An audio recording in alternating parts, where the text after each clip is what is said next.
इयत्ता 10वीच्या विद्यार्थ्यांचं, पालकांचं आणि शिक्षकांचं मराठी या विषयाच्या कृतीपत्रिका आराखडा मार्गदर्शनपर व्हिडिओमध्ये सहर्ष स्वागत। आजच्या या व्हिडिओमध्ये 10वीच्या मराठी ह्या विषयाच्या कृतीपत्रिकेचं सविस्तर मार्गदर्शन आपण घेणार आहोत। विद्यार्थ्यांना मराठी या विषयाच्या 80 पैकी 80 गुण प्राप्त करण्यासाठी हा व्हिडिओ शेवटपर्यंत पाहावा। इयत्ता 10वीच्या सेतू अभ्यास चाचण्या आणि इतर मार्गदर्शनपर व्हिडिओसाठी आपले चॅनल सबस्क्राईब करायला विसरू नका। 10वीच्या बोर्ड परीक्षेत भाषा विषयात पैकीच्या पैकी गुण प्राप्त करण्यासाठी प्रश्नपत्रिकेचा कृती आराखडा बारकाईने समजून घ्या, त्यासाठी हा व्हिडिओ शेवटपर्यंत पहा। 10वीच्या मराठी विषयाच्या पाठ्यपुस्तकावर आधारित या परीक्षेमध्ये एकूण 5 घटक आहेत। गद्य घटक 18 गुणांसाठी, पद्य घटक 16 गुणांसाठी, स्थूल वाचन 6 गुणांसाठी, भाषा अभ्यास 16 गुणांसाठी आणि सगळ्यात महत्त्वाचा प्रश्न उपयोजित लेखन, ज्याचे अनेक व्हिडिओ आपल्या चॅनलवर उपलब्ध आहेत, ते उपयोजित लेखन 24 गुणांसाठी अशी 80 गुणांची भाषा कृतीपत्रिका आपल्याला सोडवायची आहे। पहिल्या विभागामध्ये विभाग 1 18 गुणांसाठी, ज्यामध्ये पठित उतारा म्हणजे तुमच्या पाठ्यपुस्तकातील उतारा हा 7 गुणांसाठी असेल। असे 2 उतारे 7-7 गुणांसाठी असतील, म्हणजे 14 गुणांसाठी, आणि पाठ्यपुस्तकाबाहेरचा एक अपठित उतारा हा 4 गुणांसाठी असेल। यामध्ये तुम्हाला आकलनपर प्रश्न विचारले जातील, जसं आकृतिबंध पूर्ण करा, कोष्टक पूर्ण करा, नावे लिहा, सहसंबंध स्पष्ट करा, घटनाक्रमानुसार क्रम लावा, ओघतक्ता पूर्ण करा, जोड्या लावा, गाळलेल्या जागा भरा, असे विविध प्रकारचे प्रश्न दिलेले असतील। या प्रश्नांमध्ये मोठ्या प्रमाणात वैविध्य असल्यामुळे त्यातले काही निवडक प्रश्न तुम्हाला विचारले जातील। या कृतीचे उत्तर तुम्हाला 1 किंवा 2 शब्दात, क्वचित प्रसंगी एखाद्या वाक्यात लिहायचं असतं। उतार्यात तुम्हाला तिसरी जी कृती आहे ती स्वगत म्हणजे स्वमत लिहिण्यासाठी स्वतःचे मत मांडण्यावर या कृतीमध्ये भर दिलेला असतो। याचाच अर्थ हा उतारा तुम्हाला किती आकलन झाला आणि त्या संदर्भात तुम्ही काय विचार करत आहात याची अभिव्यक्ती ह्या प्रश्नाच्या द्वारे तुम्हाला करायची असते। या कृतीमध्ये उतार्यातील विचार स्पष्ट करा, या परिस्थितीमध्ये तुम्ही कसे वागाल, विचाराला अनुसरून तुमची जबाबदारी, आत्मकथन, संवाद, एखादा अविस्मरणीय प्रसंग, कथेचा शेवट बदलून लिहा, अशा प्रकारचे प्रश्न तुम्हाला अभिव्यक्ती म्हणजेच स्वमत मांडण्यासाठी विचारलेले असतात।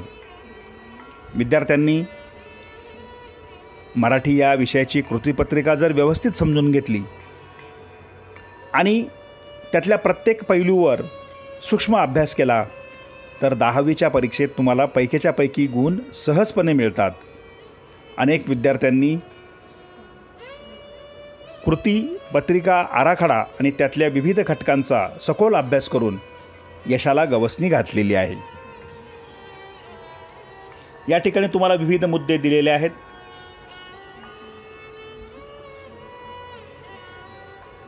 त्यानंतर अपठित गद्यामध्ये तुमच्या पाठ्यपुस्तकाबाहेरचा एक उतारा, साधारणतः 130 ते 150 शब्दांचा हा उतारा, आणि त्या आधारित कृती तुम्हाला विचारल्या जातील,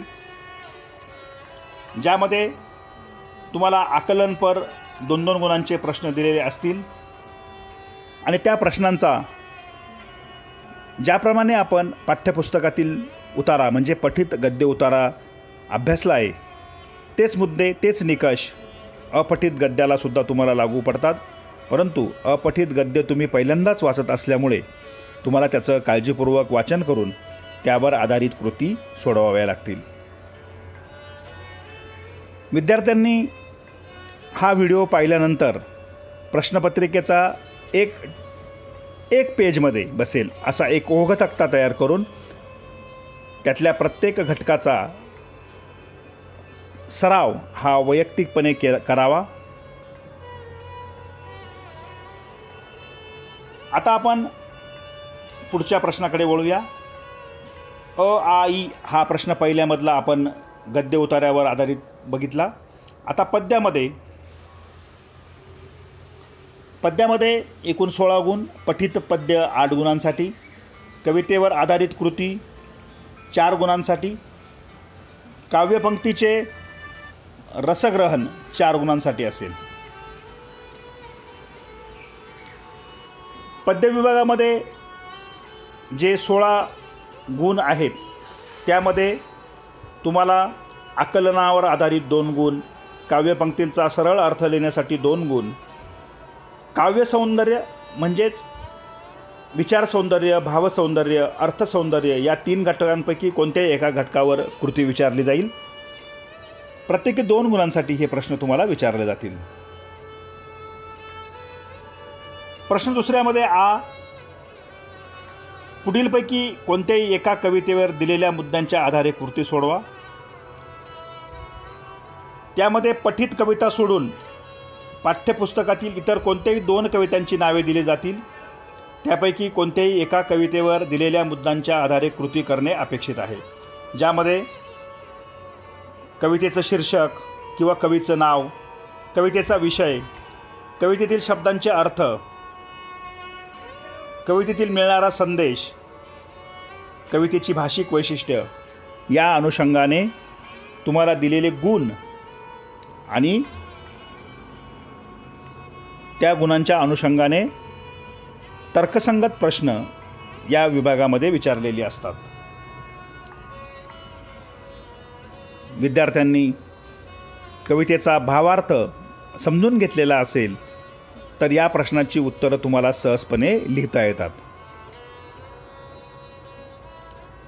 या व्हिडिओमध्ये उपप्रश्न तुम्हाला दिसत आहेत, ते तुम्ही काळजीपूर्वक वाचा.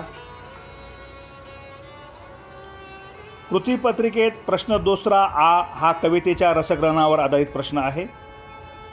4 गुणांचा हा नवीन प्रश्न प्रकार असून त्यामध्ये तुम्हाला 4 ते 3 पंक्ती देऊन त्याचं रसग्रहण करा असा प्रश्न विचारला जाईल. रसग्रहण करताना 2 ते 3 परिच्छेदात रसग्रहण करणं अभिप्रेत आहे. आशय सौंदर्य, काव्य सौंदर्य आणि त्या दिलेल्या ओळींचे भाषिक वैशिष्ट्य आपल्याला स्पष्ट करायचं आहे. लक्षात ठेवा, रसग्रहणावर आधारित कोणताही प्रश्न सोडवताना त्याचा वारंवार सराव केलेला असेल तर हा प्रश्न सोपा जातो. तिसऱ्या विभागामध्ये स्थूल वाचन हा 6 गुणांचा प्रश्न असतो. त्यामध्ये कोणत्याही 2 कृती तुम्हाला सोडवायच्या असतात. 3 कृती दिलेल्या असतील, त्यापैकी 2 कृती. त्यामध्ये स्वमत 3 गुणांसाठी, अभिव्यक्ती 3 गुणांसाठी अशी त्याची वर्गवारी केलेली असते. दिलेल्या 3 कृतींपैकी 2 कृती प्रत्येकी 3 गुणांसाठी सोडवणे आवश्यक आहे. विभाग 4 भाषा अभ्यासाचा आहे. भाषा अभ्यास या शीर्षकाखाली असलेल्या व्याकरण घटकांवर आधारित ह्या कृती आहेत. भाषा अभ्यासामध्ये एकूण 16 गुणांचे प्रश्न विचारलेले असतील.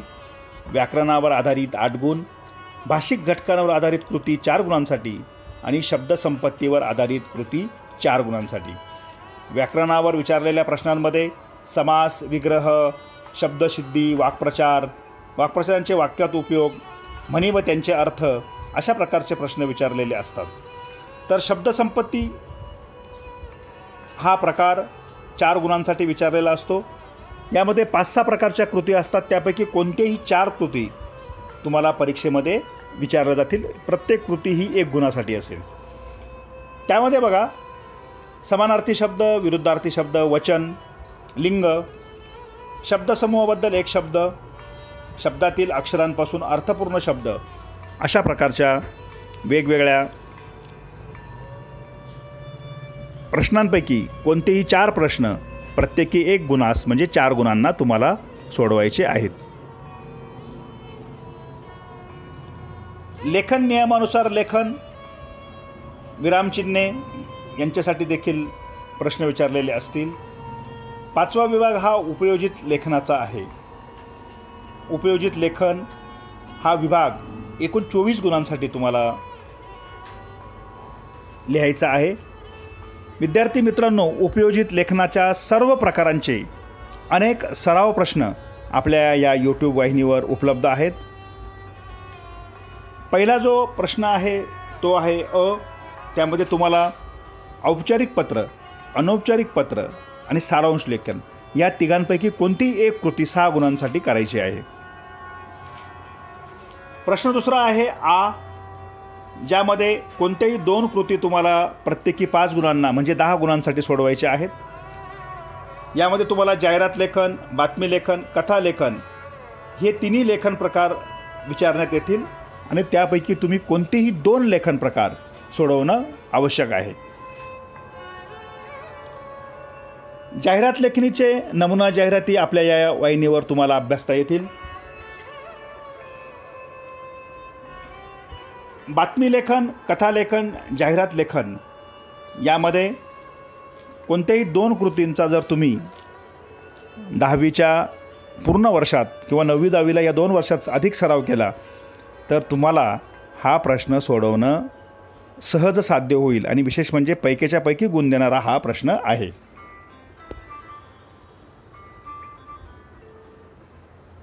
पुढचा प्रश्न 5वा हा 8 गुणांसाठी आहे. लेखन कौशल्यावर आधारित म्हणजे तुम्हाला या प्रश्नामध्ये वैचारिक लेखन करायचं आहे, ज्याला तुम्ही आजपर्यंत निबंध लेखन म्हणून संबोधतात. यामध्ये तुम्हाला प्रसंग लेखन, आत्मकथन लेखन, वैचारिक लेखन या 3 कृतींपैकी कोणतीही एक कृती करायची आहे. प्रसंग लेखनावर आधारित कृतींमध्ये तुम्हाला चित्राचं वर्णन, पाहिलेल्या, ऐकलेल्या, अनुभवलेल्या प्रसंगाचे वर्णन करायचे असते. पुन्हा एकदा लक्षात घ्या, या प्रश्नामध्ये दिलेल्या 3 पैकी कोणतीही एक कृती तुम्हाला सोडवायची आहे. या प्रश्नामधला चित्रावरून वर्णन हा अतिशय सहज सोपा प्रकार. आत्मकथनामध्ये एखादा प्रसंग दृश्य देऊन तो घटक तुमच्याशी बोलतो आहे अशी कल्पना करून आत्मकथन लिहायचं असतं.